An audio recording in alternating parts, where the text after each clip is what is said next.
வழக்கப்படி நேற்று மாலை 6 மணிக்கு தீபம் ஏற்றப்பட்டாகிவிட்டது. அதற்கு பிறகு இவர் கண்டம் போடுறாரு. விளக்குத்தூண் தர்காவுக்கு பக்கத்தில் இருக்குது அந்த விளக்குத்தூண் என்பது. அது விளக்குத்தூணே கிடையாது. முதல் விஷயம், ஏற்கனவே நீதிபதி தனக்குள்ள ஒரு தீர்ப்பை முடிவு பண்ணிட்டு இந்த தீர்ப்பை வழங்கி இருக்காரு. எஸ், அதுல ஒன்று அந்த கடுகளவு சந்தேகமும் எங்களுக்கு கிடையாது. வாச்சாத்தி சம்பவத்துக்கு செங்கோட்டையன் தான் காரணம்னு ஒரு குற்றச்சாட்டை வச்சிருக்கீங்க. அம்மா கிளம்பிட்டாங்கன்னா உடனே அந்த ஆளுங்க வந்து சொல்லுவாங்க, ஓடுவாங்க. அவங்க போய் அதே மாதிரி குனிஞ்சு நிற்பாங்க.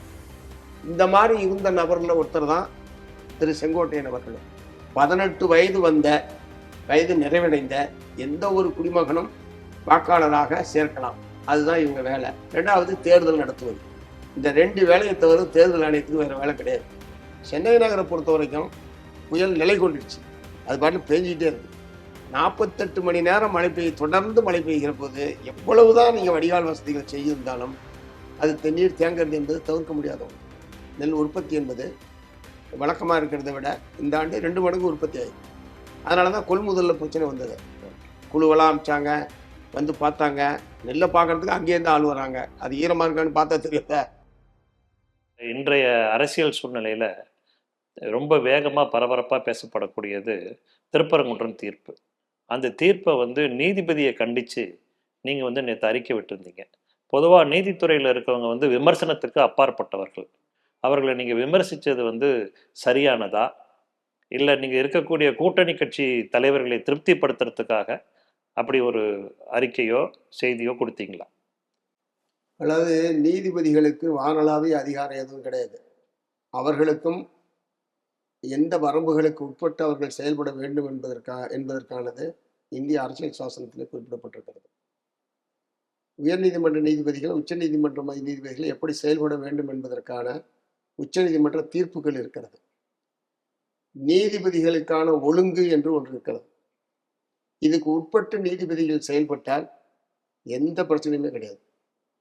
இந்த நீதித்துறைக்கான ஒழுங்கை மீறி சில நீதிபதிகள் செயல்படுகிற போது அது விமர்சனத்துக்கு உள்ளாவதும் விமர்சிக்கப்பட வேண்டிய ஒன்றாகவும் அது மாறிவிடுகிறது. அதுக்காக இப்போ திரு ஜி.ஆர். சுவாமிநாதன் அவர்களை நாங்கள் விமர்சித்திருப்பது என்பது அல்லது கண்டித்திருப்பது என்பது இந்த நீதிபதிக்கான ஒழுங்கை அவர் மீறிவிட்டார் என்பதற்காகத்தான் கண்டிக்கிறமே தவிர வேற எந்த நோக்கமும் கிடையாது. பொதுவாக நீதிபதிகளை நீங்கள் விமர்சனம் பண்ணீங்கன்னா கண்டெம்ட் ஆஃப் தி கோர்ட்டுன்னு ஒன்று இருக்கு இல்லையா?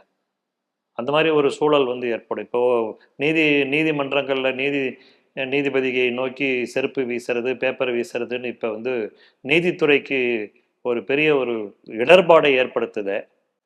இல்லை, அந்த மாதிரியான செயல்கள்லாம் கட்டாயம் கண்டிக்கத்தக்கது. இந்த இப்போ நீங்கள் நீதிபதி ஹவாய் மீது செருப்பு வீசினது, அதே மாதிரி சில நேரத்தில் இந்த பேப்பரை வக்கீல்களை கூட தூக்கி போடுறது அல்லது பார்வையாளர்கள், இந்த மாதிரி இதெல்லாம் நீதிமன்றத்துடைய நடவடிக்கைகளுக்கு புத்தகம் அளிப்பது, நீதிபதிகளை நேரடியாக அவமானப்படுத்துவது போன்ற செயல்கள் நீங்கள் குறிப்பிடுறது.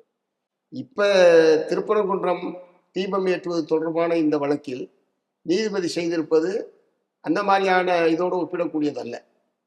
இப்போ உதாரணத்துக்கு இந்த வழக்கு அதாவது கார்த்திகை தீபம் ஏற்றப்படுவது என்பது 100 ஆண்டு காலமாக நடைபெற்று கொண்டிருக்கு.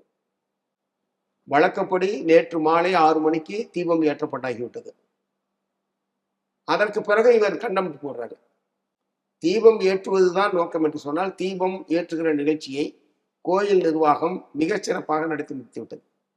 பக்தர்கள் அரோகரா கோஷம் போட்டு வேலையை முடிஞ்சு போச்சு. அப்படின்னா அதோட அந்த வழக்கு முடிஞ்சதில்ல. இவர் எதற்காக அதை நீதிமன்ற அவமதிப்பு வழக்காக அடுத்த 5 நிமிடத்தில் எடுக்கிறார். 6:05க்கு எடுத்துக்கொண்டு முன்கூட்டியே சொல்றார். அதாவது 100 ஆண்டு காலமாக ஏற்றப்பட்டிருக்கூட பிள்ளையார் கோயிலுக்கு அருகில் வழக்கம் போல கோயில் நிர்வாகம் தீபத்தை ஏற்றிவிட்டது. இவர் என்ன சொல்றாரு, இந்த ராம ரவிக்குமார் என்கிற ஒரு தனிநபர் வழக்கு போடுறாரு, இன்ன இடத்துல தீபம் ஏற்றணும்னு சொல்லி. எடுத்த எடுப்பிலேயே அந்த வழக்கை தள்ளுபடி செய்திருக்க வேண்டும்.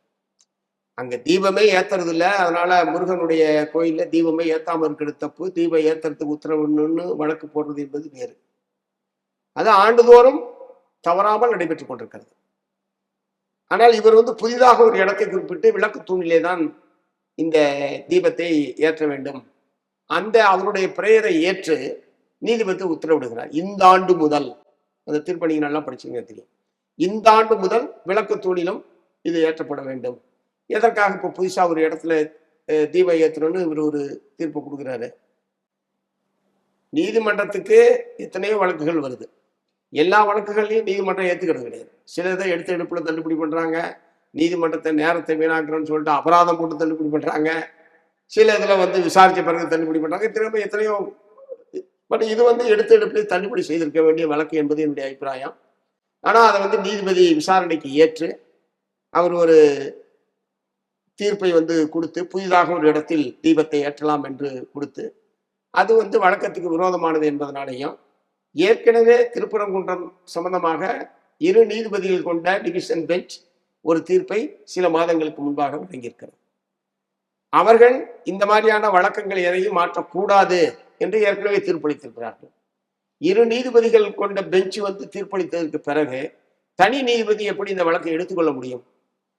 அதனால இவர் அதை மீறி எடுத்துக்கொண்டிருக்கிறார் என்று சொன்னால், இவர் ஒரு முன் தீர்மான கருத்துக்கு வந்து இந்த வழக்கை விசாரிப்பது, இது போன்று தீர்ப்பை வழங்குவது என்பதெல்லாம் ஒரு முன் தீர்மான கருத்தின் அடிப்படையில் நீதிபதி நடந்து கொண்டிருக்கிறார் என்பதற்கான சந்தர்ப்ப சாட்சியங்களாக இருக்கிறது. இன்னைக்கு வந்து ஒரு நயினார் நாகேந்திரன் வந்து சொல்லியிருக்காரு, இப்போ வந்து இந்து முஸ்லீம்கள் ஒற்றுமையாக தான் இருக்கும், அந்த தீபம் ஏற்றுறதுல வந்து ஒரு சர்ச்சையை ஏற்படுத்த வேண்டாம், சட்டம் ஒழுங்கு பிரச்சனையை ஏற்படுத்த வேண்டாம், இந்த தீர்ப்பின் அடிப்படையில் சாதகமான தீர்ப்பு வந்தால் பாரதிய ஜனதா கட்சியின் தொண்டர்கள் வந்து இந்த தூணில் விளக்கேற்றுவோம், இல்லைன்னா ஒரு ஆர்ப்பாட்டமோ போராட்டமோ நடக்கும் அப்படிங்கிற ஒரு சூழல் இப்போ இந்த நிமிஷம் ஏற்பட்டிருக்கு. இந்த மாதிரி ஒரு பிரச்சனை ஒரு சட்டம் ஒழுங்கு பிரச்சனையை ஏற்படுத்தாதா? இல்லை, இப்போ நீதிபதி உத்தரவிட்ட அடிப்படையில் விளக்குத்தூண் தர்காவுக்கு பக்கத்தில் இருக்குது. அந்த விளக்குத்தூண் என்பது அது விளக்குத்தூணே கிடையாது. முதல் விஷயம், இவர் விளக்குத்தூண்னு பெட்டிஷனர் சொல்றாரு, அதை நீதிபதி ஏற்றுக்கொள்கிறார். இத்தனைக்கும் இவர் வந்து கள ஆய்வுக்கு நேரடியாக போனார். இந்த வயதான வந்து நேரடியாகவே மலைக்கு மேலே போய் தூணப்பெல்லாம் பார்த்துட்டு கள ஆய்வின் அடிப்படையில் ஒரு முடிவுக்கு வந்தார். ஆனால் இப்போ வரலாற்று ஆய்வாளர்கள் என்ன சொல்றாங்க, அது விளக்குத்தூணே கிடையாது, அது வந்து நில அளவை கல். ஆய்வாளர்கள் சொல்லுகிறார்கள், அதற்கான ஆவணங்களே அவர்கள் சொல்லுகிறார்கள். அப்ப இதுல ரொம்ப அவசரம் காட்டியிருக்கார் நீதிபதி. இது உண்மையிலேயே விளக்குத்தூண் தானா, இந்த கல் எதுக்காக வைக்கப்பட்டது என்பது போன்ற விவரங்களை அறிந்து கொள்வதற்கு அவர் எந்த விதமான முயற்சியுமே எடுக்கல. பெட்டிஷனர் சொல்லக்கூடியதை அப்படியே ஏற்று அதை விளக்கத்தூண் என்ற முடிவுக்கு வருகிறார். இது விளக்கத்தூண், விளக்கு ஏற்றுறது அங்கதான். ஆகவே அதில் தீபம் ஏற்று அந்த ஒரு முதல் கோணல் முற்றிலும் கோணல்னு சொல்ற மாதிரி இது விளக்குத்தூணா நில அளவை கல்லான்ற ஒரு முடிவுக்கு வந்திருந்தாருன்னா அங்க தீபம் ஏத்துன்ற ஒரு தீர்ப்புக்கு வந்திருக்க வேண்டிய அவசியம். இப்போ நீங்க அதே கருத்தின் அடிப்படையில தான் இருக்கிறீங்க. அவர் வந்து ஏற்கனவே நீதிபதி தனக்குள்ள ஒரு தீர்ப்பை வந்து முடிவு பண்ணிட்டு இந்த தீர்ப்பை வழங்கி இருக்காரு. எஸ், அதுல ஒன்று அந்த கடுகளவு சந்தேகமும் எங்களுக்கு கிடையாது. அது வந்து அவருடைய தனிப்பட்ட விருப்பத்தின் அடிப்படையில், ஆதார ஆவணங்கள் வாத பிரதிவாதங்களின் அடிப்படையில் இந்த தீர்ப்பு வழங்கப்படவில்லை. நீதிபதியினுடைய முன் தீர்மான கருத்தின் அடிப்படையில் தான் அவர் இந்த முடிவுக்கு வருகிறார். அதுல நான் உறுதியா இருக்கேன். இப்ப இந்த எஸ்ஐஆர் தமிழகத்துல நடத்துறதுல கிட்டத்தட்ட ஒரு 77 லட்சம் வாக்காளர்கள் நீக்கப்படலாம்னு ஒரு தகவல் ஒண்ணு சொல்றாங்க. அதை பத்தி நீங்க என்ன நினைக்கிறீங்க? இந்த எஸ்ஐஆர் என்பது பெரிய குழப்பமா தான் இருக்கு. எங்களுக்கு குழப்பம் மட்டும் இல்லை, பொதுமக்களுக்கு குழப்பம் மட்டும் இல்லை, தேர்தல் ஆணையத்துக்கே குழப்பமா தான் இருக்கு. முதல்ல என்ன சொன்னாங்க, நவம்பர் மாதம் 4ஆம் தேதியிலேருந்து டிசம்பர் மாதம் 4ஆம் தேதி வரைக்கும் இதை வந்து இது பண்ணலான்னு சொல்லி சொன்னாங்க. இந்த ஃபார்ம் கொடுக்கறது, எலிமினேஷன் ஃபார்ம் கொடுக்கறது என்பது, படிவம் கொடுக்கறது என்பது இப்போ ஒரு வாரம் எக்ஸ்டெண்ட் பண்ணியிருக்காங்க, எழுதிச்சிருக்காங்க. முதல்ல என்ன சொன்னாங்க, அந்த படிவத்திற்குரிய எல்லா காலமும் நிரப்பப்பட வேண்டும், ஒரு காலத்தில் நீங்கள் நிரப்பலனா கூட அது வந்து கம்ப்யூட்டர் ஏற்றுக்காது அப்படின்னு சொன்னாங்க. பின்னாடி ஒரு 10-15 நாள் கழிச்சு என்ன சொல்றாங்க தலைமை தேர்தல் ஆணையர், நீங்க முதல் பக்கத்தை மட்டும் ஃபில்அப் பண்ணா போதும், மற்றதை பத்திலாம் பிரச்சனை இல்லை அப்படிதான் அப்புறம் சொல்றேன். போட்டோ விருப்பப்பட்டா கொடுக்கலாம், இல்லைன்னா தேவையில்லை. அது கேட்டேன் நான் அவங்ககிட்ட, போட்டோ விருப்பப்பட்டா கொடுக்கலாம், இல்லைன்னா தேவையில்லை. இப்போ நான் வந்து ஒரு 20 வருஷத்துக்கு 30 வருஷத்துக்கு முன்னாடி ஒரு போட்டோ எடுத்திருப்பேன், அதே மாதிரி இருக்குமா என் மூஞ்சி, இப்படியே கேட்டேன் அவங்கள்ட்ட. இருக்கு, நேரடியாக அவங்ககிட்ட கேட்டேன். 30 வருஷத்துக்கு முன்னாடி என்னுடைய ஓட்டர் லிஸ்ட்ல என்னுடைய போட்டோ ஒன்று இருக்கு, இப்போ இருக்கிற என் மூஞ்சிக்கு அதுக்கு சம்மந்தமே கிடையாது. அந்த போட்டோவை எடுத்துட்டு போனால் அவங்க போலிங் ஆஃபீஸர் உள்ளேயே விட மாட்டாருமா, எப்படி நீங்கள் வந்து விருப்பம் இருந்தால் கொடுங்க, இல்லைன்னா ஆப்ஷன் சொல்லி சொல்கிறது ஏதாவது ஏற்கத்தக்கதாக இருக்கா? ரெண்டாவது, பல கிராமங்களில் ஃபோட்டோ ஸ்டுடியோவே கிடையாது. என்னுடைய கிராமத்தை எடுத்துங்களேன், பெருவள்ளூர் ஸ்டுடியோ கிடையாது. எல்லாருமே லால்குடிக்கு தான் வரணும். எல்லாரும் பயணம் பண்ணி லால்குடிக்கு, அங்கே 3000 வாக்காளர் இருக்காங்க எங்கள் ஊரில், அவ்வளோ பேரும் வெளியே வந்து ஃபோட்டோ எடுத்துட்டு போய் ஃபோட்டோ எடுத்துனா ஆகிற கிடையாது. சம்பளம் போகும், ஏற்கனவே சம்பளம் போகிறது மட்டும் இல்லை, ஒவ்வொருத்தரும் 100 ரூபா செலவு பண்ணும், ஒரு நாள் செலவு பண்ணும், அவ்வளோ பேர் ஒரு நாள் மெனக்கடணும். இது பூராத்தையும் சொன்னாங்க. இது அனைத்தையும் தேர்தல் ஆணையத்தை சொன்னேன். அதனால தேர்தல் ஆணையமே நீங்கள் உங்கள் கேமரா கொண்டு வந்து முகாம் போட்டு அந்தந்த பகுதியில் ஃபோட்டோ ஏற்கனவே எப்படி எடுத்தீங்களோ அது மாதிரி எடுக்கிறது தான் நல்லது. இல்லைன்னா இது ஒரு தேவையற்ற செலவு, தேவையற்ற அலைச்சல்ங்கும் போது பல பேர் ஃபோட்டோவே எடுக்க மாட்டாங்க. ஆனால் நாளைக்கு ஓட்டு போடும்போது இது வந்து பிரச்சனையாகும். அப்போ அவங்க சொன்னாங்க, எங்களுக்கு ப்ரொவிஷன் இல்லை, நான் டெல்லிக்கு எழுதுறேன், டெல்லியிலேருந்து வந்ததுன்னா பண்ணலாம் சார், இப்போ நான் அதுக்கு எந்த உத்தரவாதமும் உங்களுக்கு தர முடியாது என்பது தான் தேர்தல் ஆணையர் இடத்துல பதிலாக வந்து அவங்க வந்து தெரிவித்தாங்க. அதனால் அந்த ஆப்ஷன்ன்றது பொருத்தம் இல்லை. இப்போ இருக்கிற ஆக்சுவலாக இந்த வாக்காளர் பட்டியலில் இப்போ என்னவாக இருக்கிறார்கள் அது ஒரு லேட்டஸ்ட் ஃபோட்டோவை ஒட்டுறதுக்கான முறையில் தேர்தல் ஆணையத்தினுடைய செயல்பாடு என்பது இருந்திருக்கணும். அதை வந்து ஆப்ஷன் வந்து ஏற்றுக்கல. அதனால இன்னைக்கு வரைக்கும் பல பேர்த்தால அந்த படிவத்தை வந்து நிரப்ப முடியல. சென்னை போன்ற நகரங்கள்ல சில இடத்துல முகாம் போட்டாங்க, அதனால சமாளிச்சிட்டாங்க. ஏன்னா எல்லா கிராமத்துலையும் முகாம் போடலை. எங்களை போன்ற கட்சி செயல் வீரர்கள் தான் அந்த வேலையை செஞ்சிட்டு இருக்காங்க. அது எல்லாத்துக்கும் ஃபார்ம் போச்சு, அந்த படிவம் எல்லாத்துக்கும் போய் கிடைச்சிருச்சான்றதுக்கு எந்த உத்தரவாதமும் கிடையாது. கிடைச்ச படிவங்கள் எல்லாம் எத்தனை சதவீதம் இதுவரைக்கும் பதிவேற்றம் செய்யப்பட்டிருக்கிறது அப்படின்ற விவரத்தையும் சொல்ல மாட்டேங்கிறாங்க. ஏன்னா பார்த்தீங்கன்னா இன்னும் ஒரு வாரம் தான் இருக்கு. அதில் நீங்கள் சொல்ற மாதிரி அவ்வளவு லட்சம், அதோட கூடுதலாகவே கூட விடுபடுவதற்கான வாய்ப்பு தான் அதிகம். 77 லட்சத்தையும் விட அதிகமாக விடுபடுறதுக்காக வாய்ப்பு அதிகரிக்கலாம். ஏன்னா இப்போ இந்த ஆன்லைன்ல ஃபில்அப் பண்ணுறதுக்குல இப்போ பல பேர் தற்காலிகமாக வெளிநாட்டுக்கு போயிருக்காங்க, தற்காலிகமாக வெளி மாநிலத்துக்கு போயிருக்காங்க, வாழ்வாதாரம் பிழைப்புக்காக போயிருக்காங்க. இப்போ இதை ஃபில்அப் பண்ணுறதுக்காக அங்கேருந்து ஃப்ளைட்டில் வர முடியுமா? வர மாட்டாங்க. சரி, அப்போ அந்த மாதிரி இருக்கிறவங்களுக்கு என்ன வாய்ப்பு? ஆன்லைனில் பண்ணால் ஆன்லைனில் இறங்க மாட்டேங்குது. என்னுடைய இதே குறைபாடு இல்லை, ஆன்லைனில் பதிவேற்றம் பண்ண முடியாமல் நாங்கள் அவங்கள்ட்ட கம்ப்ளைண்ட் பண்ணோம். அப்புறம் ஆமாம் சார் அதில் ப்ராப்ளம் இருக்குன்னு ஒத்துக்கிட்டாங்க. அப்புறம் மறுநாள் அதை சரி பண்ணிவிட்டு சார் இப்போ நீங்கள் சார் பண்ணுங்க அப்படின்னு அங்கேருந்து ஃபோன் பண்ணி சொன்னாங்க. அது எனக்கு நான் தலைவர்ன்றதுனால அவங்க அதை பண்ணுறாங்க. ஒவ்வொரு குடிமகனுக்கும் அப்படி பண்ணுவாங்களா? இதனால வந்து இப்போ பிழைப்புக்காக வெளியே போனது ஒரு குற்றமா? இங்கே வேலை வாய்ப்பு இல்லை, வாழ்வாதாரம் இல்லை, அப்போ அவர்களுக்கெல்லாம் வாக்குரிமை பறி போகுது இல்லை. ஆகவே இது வந்து எங்கள் குடும்பத்தில் யார் யார் வாக்காளர்கள் நான் பேர் சொன்னால் அது குறிச்சிக்க வேண்டியதானே. சம்மந்தப்பட்ட நபர் நேரடியாக இருக்கணும், நேரடியாக அவர் தான் படிவத்தை வாங்கணும், அவர் கையெழுத்து வாங்கிட்டு கொடுப்போம். இது பூராவுமே இந்த மாதிரி இடம்பெயர்ந்து சென்றிருக்கக்கூடிய பல லட்சக்கணக்கான வாக்காளர்களுடைய வாக்குரிமை பறிக்குது. இந்த மாதிரி உரிய முறையில் நீங்கள் படிவத்தை நிரப்பவில்லை, போதுமான விவரங்களை கொடுக்கவில்லை என்று சொல்லி தள்ளுபடி பண்ணுறதுக்கான வாய்ப்பு என்பதற்கு. இன்னொன்று கடைசியாக அந்த 13 ஆவணங்களில் 13வது என்ன சொல்கிறாங்க? பீகார் வாக்காளர் பட்டியல். எது அதுக்கு நீங்கள் சொல்கிறீங்க சம்மந்தம் இல்லாமல்? பீகாரில் ஓட்டு போட்டிருந்தா இங்கே வேணான்னு சொல்கிறீங்களா? இல்லை பீகார்காரவங்க இங்கே வந்திருந்தா அவங்கெல்லாம் வாக்காளர் பட்டியலில் சேர்த்துக்கலாம்னு சொல்கிறீங்களா? எதுக்கு அதை வந்து சொல்கிறீங்க? இந்த மாதிரி பலவிதமான குழப்பங்கள் இருக்குது. ஆகவே தான் இதை வந்து ரத்து பண்ணுங்கன்னு நாங்கள் கேட்டுக்கிட்டே இருக்கோம். இன்றைக்கு உச்சநீதிமன்றத்தில் எங்கள் வழக்கு என்பது வருகிறது. சிபிஎம் சார்பில் உச்சநீதிமன்றத்தில் இது வந்து அரசியல் சாசனத்துக்கு விரோதமானது. இவங்களுக்கு 18 வயது நிறைவடைந்த எந்த ஒரு குடிமகனும் வாக்காளராக சேர்க்கலாம், அதுதான் இவங்க வேலை. ரெண்டாவது தேர்தல் நடத்துவது. இந்த 2 வேலையை தவிர தேர்தல் ஆணையத்துக்கு வேற வேலை கிடையாது. ஆனா இப்ப இவங்க பண்றது என்பது நான் இந்திய குடிமகனா இல்லையா என்பதை பரிசோதிக்கிற வகையிலான ஒரு அணுகுமுறையாக இந்த கேள்விகள் மற்றது இதெல்லாம் இருக்கு.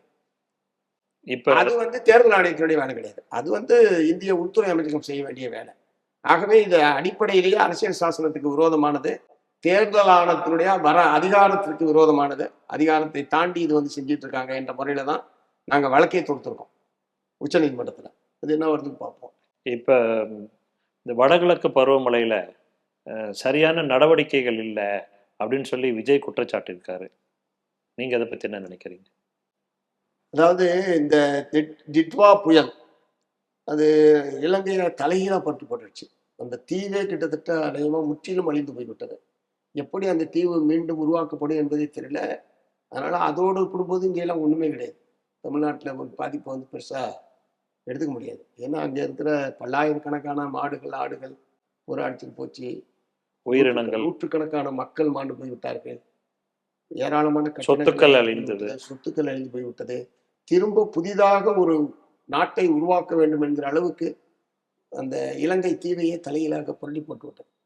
அதனால இந்தியா போன்ற பக்கத்து நாடுகளுடைய உதவி இல்லாமல் அவர்கள் திரும்ப அதை கட்டமைப்பது என்பது சாதாரண விஷயம் கிடையாது. ஆகவே தான் நாங்கள் வந்து இந்திய அரசாங்கம் எவ்வளவு முடியுமோ அவ்வளவு உதவிகள் உடனடியாக செய்ய வேண்டும். இப்போ இந்திய படை வந்து இராணுவம் போய் அங்கே போய் இந்த மீட்பு நடவடிக்கைகள் போன்றதெல்லாம், பேரிடர் மீட்பு படை மீட்பு நடவடிக்கைகள் ஈடுபட்டிருக்காங்க, நல்ல விஷயம்.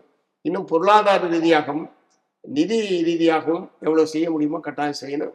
அதே மாதிரி தமிழ்நாடு அரசாங்கம் செய்யணுன்றதை அங்கே கேட்டிருக்கோம். ஏன்னா நம்முடைய தமிழ் உறவுகள் நிறையா கடுமையான பாதிப்புக்கு உள்ளாக இருக்காங்க. அந்த முறையில் தமிழ்நாடு அரசாங்கம் உதவி பண்ணணும், இலங்கையை மீட்கணுன்றது ஒன்று. தமிழ்நாட்டை பொறுத்த வரைக்கும் டெல்டாவில் நெற்பயிர் பாதிப்பு என்பது ரொம்ப ஒரு அதிக கிட்டத்தட்ட அளவு ஒரு 3,00,000 ஏக்கர். அதில் கணிசமானது நாகப்பட்டினம் மாவட்டத்தில் பெரும்பகுதி அழிவு. அது கடைமடை மாவட்டம் என்பது ஒன்று, பள்ளக்காட்டில் இருக்கு, வடிகால் ஏற்பாடே இல்லை. அது இயல்பாகவே ஒவ்வொரு ஆண்டும் இந்த மாதிரியான ஒரு சிரமத்தை அங்கே இருக்கக்கூடிய விவசாயிகள் சந்திக்கிறார்கள்.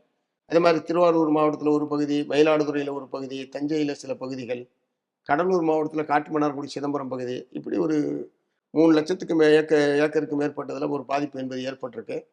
ஆனால் அதை வந்து தமிழ்நாடு அரசாங்கம் இப்போ ஒரு ஹெக்டேருக்கு 20,000 என்று அவர்கள் இழப்பீடு என்பது வருவாய்த்துறை அமைச்சர் அறிவித்திருக்கிறார். அது கொஞ்சம் கூட நியாயம் கிடையாது. ஆ.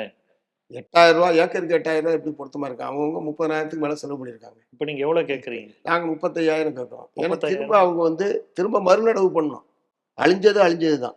ஏற்கனவே கை முயலை இழந்தாச்சு. திரும்ப ஒரு முதலீடு பண்ணி தான் மறு விவசாயத்தை அவங்க செய்ய வேண்டும். அதனால ஒரு ஏக்கருக்கு குறைஞ்சபட்சம் 35,000 இழப்பீடு வழங்க வேண்டும் என்பதை நம்ம வந்து வச்சிருக்கோம். பட் இந்த 20,000 ஹெக்டேருக்குன்றதுல நீண்ட காலத்துக்கு முன்னாடி தீர்மானிக்கப்பட்டது. அதுக்கப்புறம் உற்பத்தி செலவு அதிகரிச்சிருக்கு, எவ்வளவு விலைவாசி ஏறி இருக்கு, இதையெல்லாம் கணக்கில் எடுத்துக்கொள்ளாமல் பழைய அரசாணையின் அடிப்படையில் இதையே மீண்டும் மீண்டும் அரசாங்கம் சொல்லிக் கொண்டிருப்பது பொருத்தமல்ல. மத்திய அரசாங்கமும் அந்த வரம்பை உயர்த்தணும். மாநில அரசாங்கமும் இந்த மாதிரி இயற்கை இடர்பாடுகளால் பாதிப்பு ஏற்படுகிற போது அதற்கான நிவாரணத்திற்கான அந்த வரம்பை உயர்த்த வேண்டும் என்பது தான் வற்புறுத்தியிருக்கோம். அதனால் இப்பயும் அரசு மறுபரிசீலனை செய்ய வேண்டும். ஏக்கருக்கு 35,000 இழப்பீடு வழங்க வேண்டும் என்பதை நான் வற்புறுத்துறேன். சென்னை நகரை பொறுத்த வரைக்கும் அதாவது சார் ஒரு 48 மணி நேரம் சேர்ந்தாப்புல மழை பெஞ்சிருக்கு. புயல் நிலை கொண்டுடுச்சு. அது பாட்டுக்கு பெஞ்சிக்கிட்டே இருக்கு. 48 மணி நேரம் தொடர்ந்து மழை பெய்கிற போது எவ்வளவுதான் நீங்கள் வடிகால் வசதிகள் செய்திருந்தாலும் அது தண்ணீர் தேங்கிறது என்பது தவிர்க்க முடியாத ஒன்று. இப்போ இன்றைக்கி பெரும்பகுதி மழை நின்னோன்னா பெரும்பகுதி இன்னைக்கு அடுத்த ஒரு 7-10 மணி நேரத்தில் வடிஞ்சிருச்சு. ஓரளவுக்கு அந்த பணிகளை திமுக வந்ததுக்கு பிறகு இந்த வடிகால் பணிகளை ஓரளவுக்கு நிறைவேற்றி இருக்கிறதுடைய விளைவாகத்தான் இவ்வளவு விரைவாக தண்ணீர் வடிந்திருப்பதற்கான காரணம். இப்போ இந்த பாதிப்புகள் எல்லாம் பார்வையிடுறதுக்கு கடைமடை வரைக்கும் முதல்வர் வந்து போனாரு போகலை அப்படிங்கிற மாதிரி ஒரு அதிருப்தி ஒன்று இருக்குல்ல. அவர் முன்னாள் முதல்வர் திரு கருணாநிதி அவங்க இருந்தப்ப கம்ப்ளீட்டாக கடைமடை வரைக்கும் தண்ணி போகணும்னு சொல்லி உங்களுக்கு வந்து எல்லாத்தையும் சுத்தப்படுத்தி கொடுத்தாரு. அந்த மாதிரி இந்த 4.5 ஆண்டுகளில் சுத்தப்படுத்தி மேட்டூர் தண்ணி திறந்தா கடைமடை வரைக்கும் தண்ணி போகுதா? விவசாயிகள் பயன்பெறாங்களா? இந்த பாதிப்புகளில் வந்து எத்தனை வீடுகள், எவ்வளோ பயிர் சேதம், எவ்வளவு இந்த கால்நடை சேதம் அப்படிங்கிறத வந்து அரசு கணக்கிடுறதுக்கு ஏதாவது குழுவை அமைச்சிருக்கா? இல்லை அமைக்கணும்னு நீங்கள் எதுவும் கோரிக்கை வச்சிருக்கீங்களா? இல்லை, முதலமைச்சர் வந்து உத்தரவிட்டு அந்தந்த மாவட்ட வேளாண்மை துறை அதிகாரிகள், வருவாய்த்துறை அதிகாரிகள் கணக்கெடுப்பு பணியை துவங்கிட்டாங்க. முதலமைச்சர் போய் பார்த்துல ஆல்ரெடி கணக்கெடுப்பு பணியை துவங்கிட்டாங்க. தினந்தோறும் அந்த வேலை நடந்துகிட்டு இருக்கு. ஏன்னா கீழே இருந்து எங்களுடைய தோழர்கள் சொல்கிறாங்கல்ல, அவங்களும் கூட போகிறாங்க. கணக்கெடுப்பு பணி என்பது நடந்து கொண்டிருக்கு. இந்த வருஷம் வந்து ஜூன் மாதம் 12ஆம் தேதி தண்ணி திறந்தாங்க. வழக்கத்துக்கு விரோதமாக இந்த முறை ஏறத்தாழ 5.5 லட்சம் ஏக்கருக்கு மேல் குறுவை சாகுபடி என்பது நடந்திருக்கு. வழக்கமாக 3 லட்சம் ஏக்கர் தான் குறுவை சாகுபடி நடக்கும். இந்த தடவை 5.5 லட்சம் ஏக்கர் குறுவை சாகுபடி நடந்திருக்கு. அதுக்கு காரணம் உரிய காலத்தில் தண்ணீர் திறக்கப்பட்டதும், தொடர்ச்சியாக தண்ணீர் தட்டுப்பாடு இல்லாமல் வந்ததும் முக்கியமான காரணம். அதனால இயல்பாகவே உற்பத்தி என்பது 2 மடங்கு ஆயிருக்கு. நெல் உற்பத்தி என்பது வழக்கமாக இருக்கிறத விட இந்த ஆண்டு 2 மடங்கு உற்பத்தி ஆயிருக்கு. அதனால தான் கொள்முதலில் பிரச்சனை வந்தது. அப்போ இவ்வளவு பரப்பளவு கூடுதல் நெல் உற்பத்தி நடக்கும்னு தெரிஞ்சு அதுக்குரிய ஏற்பாடுகளை தமிழ்நாடு அரசாங்கம் முன்கூட்டியே செய்திருக்க வேண்டும் எதிர்பார்த்து. ஆனால் பிரச்சனைன்னு வந்ததுக்கு பிறகு அவங்க அதெல்லாம் கொஞ்சம் பண்ணாங்க. இருந்தாலும் அது வந்து பிரச்சனைக்கு தீர்வு ஏற்படுற மாதிரியோ அதை அனைத்து நிலையும் கொள்முதல் பண்ணுற மாதிரியான தன்மைகள் அதுக்கப்புறம் திரும்ப ஒரு மழை வந்துச்சு. ஸோ அப்புறம் தான் ஈரப்பதத்தை 22% உயர்த்தி கொள்முதல் செய்வதற்கு மத்திய அரசு அனுமதிக்க வேண்டும் என்கிற முறையில் ஒரு கோரிக்கை வச்சிருக்கு. பட் மத்திய அரசாங்கம் அதை நிராகரிச்சிருச்சு. குழுவெல்லாம் அமைச்சாங்க, வந்து பார்த்தாங்க. நெல்லை பார்க்கறதுக்கு அங்கேருந்து ஆள் வராங்க. அது ஈரமாக இருக்கான்னு பார்த்தா தெரியாத, இருந்தாலும் வந்தாங்க. அதுக்கப்புறம் பார்த்தா ஒரு மாதம் கழிச்சு அதை அனுமதிக்க முடியாதுன்ட்டாங்க. இப்போ நனைஞ்சு போன நெல்லை என்ன பண்ணுறது? தமிழ்நாடு அரசாங்கத்துக்கு தான் நஷ்டம் அது. கரெக்ட். ஏன்னா நனைஞ்சு போன நெல்லை கொள்முதல் பண்ணதுக்கு பிறகு அதை அவங்க காய வச்சு இது பண்ணுறதுக்கோ ஏற்பாடு இல்லைன்னா அதுதான் ரேஷனுக்கு வரப்போகுது. மனிதர்கள் சாப்பிட்றது தான் அது. வேலை எதுக்காக கொண்டு போகிறாங்க? ஸோ அதனால் மத்திய அரசாங்கம் இதில் நடந்துக்கிட்டது கொஞ்சம் கூட சரியில்லை. அது விவசாயிகளுடைய வயிற்றில் அடிக்கக்கூடிய ஒரு காரியம். சரி, இப்போ டெல்டா மாவட்டங்களில் உங்களுக்கு பயிர்கள் இப்படி அங்கேயும் இங்கேயும் இருந்து உங்களுக்கு கொள்முதல் ஆனதை எடுத்துகிட்டு போகாமல் பண்ணி குடோன் தானே முக்கிய காரணம். அது நீங்கள் மத்திய அரசு கொடுத்த பணத்தை நீங்கள் குடோன் கட்டவே இல்லைன்னு ஒரு குற்றச்சாட்டு இருக்கு. இல்லை, தமிழக அரசு வந்து அதை செய்யலைங்கிறத நீங்கள் குரல் கொடுத்துருக்கீங்களா? அதாவது நனைஞ்சு இது காலங்காலமாக பார்த்துக்கிட்டு இருக்கோம், ஒரு 30-40 வருஷமாவே இல்லை, தொடர்ச்சியாக. இந்த முறை 2 மடங்கு உற்பத்தின்னு நான் சொன்னேன். ம். ஏற்கனவே குடன் என்பது இருக்கு. இந்த வருஷம் உற்பத்தி கூடுதல். 2வது கொள்முதல் நிலையங்கள் கூடுதல். ம். அப்போ எல்லா இடத்துலையுமே குடன் கிடையாது. பல சென்டர்ஸில் கலெக்ட் பண்ணி ஒரு இடத்துல கொண்டு போய் வைப்பாங்க. பல நேரத்தில் டெம்பரவரி குடோன்ஸ் என்பது இருக்கும். அதை கூட்ஸில் ஏற்றி வேறு இடத்துக்கு டக்குன்னு கொண்டு போயிடுவாங்க. இந்த மாதிரி தான் ஏற்கனவே இருக்கிற ஏற்பாடு. அதனால் ஒரு நிரந்தரமான தேவையான அளவுக்கான குடோன் வசதி வேண்டும் என்பதை தொடர்ந்து நாங்கள் வந்து வற்புறுத்திட்டு வரோம். பட் இந்த தடவை கூடுதல்ன்றதும் இந்த டெம்பரவரியான இது பலது அவங்க உருவாக்குனாலும் அது தேவையை ஈடுகட்டல. இது எல்லாம் சேர்ந்தது தான். இறுதியாக ஒரு கேள்வி. வாச்சாத்தி சம்பவத்துக்கு செங்கோட்டையன் தான் காரணம்னு ஒரு குற்றச்சாட்டை வச்சிருக்கிறீங்க. அது எந்த அளவுக்கு உண்மை? செங்கோட்டையன் காரணம்னு நான் எப்போதுமே சொல்ல. அதை மூடி மறைத்தது, ஏதாவது ஒரு சம்பவம் நடந்து போச்சு, எந்த அரசாங்கமாக இருக்கட்டும், ஒரு சம்பவம் நடந்து போச்சு, அதுக்கப்புறம் அதை உணர்ந்து யார் அதுக்கு அந்த சம்பவத்துக்கு காரணமோ அவர்கள் மீது நடவடிக்கை எடுப்பதற்கு பதிலாக குற்றவாளிகளை பாதுகாப்பது, நடந்த சம்பவங்களை மூடி மறைப்பது என்கிற அணுகுமுறையைத்தான் அதிமுக அரசாங்கம் அன்றைக்கு மேற்கொண்டது. கடைசி வரைக்கும் குற்றவாளிகளை பாதுகாப்பதில் முதலமைச்சரும், அப்போது இருந்த முதலமைச்சர் செல்வி ஜெயலலிதா அவர்களும், வனத்துறை அமைச்சராக இருந்த செங்கோட்டையன் அவர்களும் முழுமையாக ஈடுபட்டார்கள். ஒவ்வொரு கட்டத்திலேயும் அவர்கள் தங்களால் முடிந்த அளவுக்கு இந்த வழக்கு விசாரணை நடக்காமல் இருப்பதற்கும், சிபிஐ விசாரணைக்கு கொண்டு போகாமல் இருப்பதற்கும், சிபிஐ விசாரணை மேற்கொண்ட நேரத்திலும் பல இடையூறுகள், அப்புறம் இந்த மாதிரியான பலவிதமான இதை அவங்க வந்து, அதாவது தவறு செஞ்சவங்க பூரா இவங்க அரசாங்கம் உத்தரவிட்டு அதை செஞ்சான்னு சொல்லணும். ஆனால் அவங்களுடைய ஊழியர்கள், வனத்துறை ஊழியர்கள், காவல்துறையினர், வருவாய்த்துறை எல்லாரும் சேர்ந்து ஒரு கிராமத்தையே சூறையாடுகிற போது அதை ஏறத்தாழ நான் 25 நாள் கழிச்சு தான் நானே இந்த ஊருக்கு போகிறேன். 25 நாள் கழிச்சு தான் நானே, அது வரைக்கும் வெளி உலகத்துக்கே தெரியாதுன்னா என்ன அர்த்தம்? தமிழ்நாடு அரசாங்கத்தையே தெரியுமா இருந்ததுன்னு அர்த்தம். மூடி மறைப்பது என்று மாவட்ட நிர்வாகமும் மாநில அரசாங்கம் சேர்ந்து எடுத்து சரி. தமிழ்நாட்டினுடைய குடிமக்கள் அவங்க, பட்டியல் பழங்குடியினர் மக்கள், அவர்கள் பாதிக்கப்பட்டிருக்காங்கன்னா எவன் தப்பு பண்ணாலும் அவன் மேலே நடவடிக்கை எடுப்பது தானே இயல்பான ஒரு அரசாங்கத்தின் அணுகுமுறையாக இருக்க முடியும். குற்றவாளிகளை பாதுகாக்க நடவடிக்கை இவர்கள் எடுத்தார்கள். ஸோ அது வந்து அதிமுக அரசினுடைய முடிவு தானே ஒழிய தனிப்பட்ட ஒரு அமைச்சராக இருந்த செங்கோட்டையனுடைய முடிவு இல்லை அது. சார், அந்த காலத்தில் இருந்த அமைச்சர்கள் எல்லாமே முதலமைச்சர் கோட்டைக்கு வராங்கன்னு வச்சுங்க, அவங்க வரும்போது எல்லாரும் வரிசையாக குனிஞ்சிட்டு நிற்பாங்க. திரும்ப சாயந்தரம் திரும்பி போகும்போது அந்த அம்மா கிளம்பிட்டாங்களா அப்படின்னு பார்க்கறதுக்காக ஒவ்வொரு அமைச்சரும் தனியாக ஒரு அப்பாயின்மெண்ட் போட்டு ஆள் வச்சுருந்தாங்க. தெரியுமா உங்களுக்கு? ஒவ்வொரு ஆளும் அங்கே நின்றுட்டே இருப்பாங்க. தெரியும். அம்மா கிளம்பிட்டாங்கன்னா உடனே அந்த ஆளுங்க வந்து சொல்லுவாங்க, ஓடுவாங்க, அவங்க போய் அதே மாதிரி குனிஞ்சிட்டு நிற்பாங்க. இந்த மாதிரி இருந்த நபரில் ஒருத்தர் தான் திரு செங்கோட்டையன் அவர்களும். ஆகவே முதலமைச்சர் என்ன சொல்கிறாங்களோ அதை மீறி இவங்களால் ஒரு இஞ்சி அளவு கூட ஒன்றும் மீறி செய்ய முடியாது. அப்படித்தான் இருந்தாங்க. ஸோ அதுக்கு காரணம் செங்கோட்டையன் இல்லை. முதலமைச்சர் அரசாங்கம் என்ன சொன்னதோ அதை செய்யக்கூடிய ஒரு நபராகத்தான் அவர் இருந்தார். சுயேட்சையாக செயல்படக்கூடிய ஒரு நபராக அவர் இல்லை. உரிமை கிடையாது, அதுக்கான எந்த இதுவுமே யாருக்குமே கிடையாது. செயல்பட முடியாது. அதிமுக அமைச்சரவையில் இருந்தால் யாருக்குமே கிடையாது. மீறி அப்படி செயல்படுறான்னு தெரிஞ்சா பதவி அடுத்த நிமிஷம் அவர் அமைச்சரவையில இருக்க முடியாது. பதவி நீக்கம் அது எல்லாருக்குமே தெரிஞ்ச விஷயம். பதவி நீங்க வந்தப்ப இருந்த வேகம் வந்து திமுக அரசுக்கு எதிராக இருந்த வேகம் இப்ப இல்லை, ஏதோ ஒரு சமாதான ஒரு உடன்படிக்கையில போயிட்டீங்க அப்படின்னு ஒரு பரவலா எல்லாருமே வந்து ஒரு குற்றச்சாட்டை வைக்கிறாங்க. அவங்களுக்கு எங்களுடைய இதுல இருந்து ஒரு பிரச்சனையின் அடிப்படையில் தான் எங்களுடைய அணுகுமுறை. உதாரணத்துக்கு திருப்பூர் பிரச்சனை எடுத்துங்க. தமிழ்நாடு அரசுக்கு என்னுடைய முழுமையான பாராட்டு தெரிவிச்சுக்கிறேன். இந்த நீதிமன்றம் இப்படி ஒரு மோசமான உத்தரவு, இது ஒரு மோசமான தீர்ப்பு என்று தெரிந்ததற்கு பிறகு உறுதியாக அந்த தீர்ப்பை அமல்படுத்துவதில்லை என்ற உறுதியான நிலைப்பாட்டை எடுத்து வழக்கமான இடத்தில் அந்த இதை வந்து தீபத்தை வந்து ஏற்றுவது என்கிற முடிவை தமிழ்நாடு அரசாங்கம் நிறைவேற்றிருக்கு. அப்படி ஒரு உறுதியான நிலைப்பாட்டை எடுத்ததற்காக தமிழ்நாடு அரசாங்கத்தை நான் பாராட்டுறேன். அதே நேரத்தில் தொழிலாளர்களுடைய பிரச்சனை, போக்குவரத்து தொழிலாளருடைய பிரச்சனை 60 நாளைக்கு மேலே நீடிச்சது. அதை அழைச்சி பேசி குறுகிய காலத்தில் முடிச்சிருக்க முடியும். சாம்சங்கு, இந்த மாதிரி பிரச்சனையின் அடிப்படையில் எங்களுடைய அணுகுமுறை இருக்குமே தவிர அதற்கு எல்லாவற்றையும் எதிர்ப்பது என்பதெல்லாம் எங்களுடைய நோக்கம். இப்போ இந்த விஷயத்தில் நாங்கள் தமிழ்நாடு அரசாங்கத்தோடு ஒன்றி இருக்கிறோம். திருப்பரங்குன்றம் சம்மந்தப்பட்ட பிரச்சனையில் இதே நீங்கள் எடப்பாடி இப்போது முதலமைச்சராக இருந்திருப்பார் அப்படின்னா கற்பனை பண்ணி பாருங்க. திருப்பரங்குன்றத்தில் இப்படி ஒரு நிலைமையை நம்மளால கனவுல கூட நினைக்க முடியாது. ஸோ அந்த வகையில் மதச்சார்பின்மை, மதச்சார்பற்ற கொள்கை, மத வெறியர்களுக்கு எதிராக ஒரு உறுதியான நிலைப்பாட்டை எடுக்கக்கூடிய அரசாங்கமாக இந்த அரசாங்கம் இருக்கிறது. வேறு சில பிரச்சனைகள் எங்களுக்கு இயல்பா இருக்கு. ஏன்னா அவங்க வேற கட்சி, நாங்க வேற கட்சி. நாங்களும் சேர்ந்து அந்த அரசாங்கத்தை உருவாக்கினோம் என்பது உண்மைதான். பிரச்சனைக்கு பிரச்சனை எங்களுடைய அணுகுமுறை இருக்கும். ஆதரவும் எதிர்ப்பும், உடன்படுவதும் முரண்படுவதும், அது தவிர்க்க முடியாது.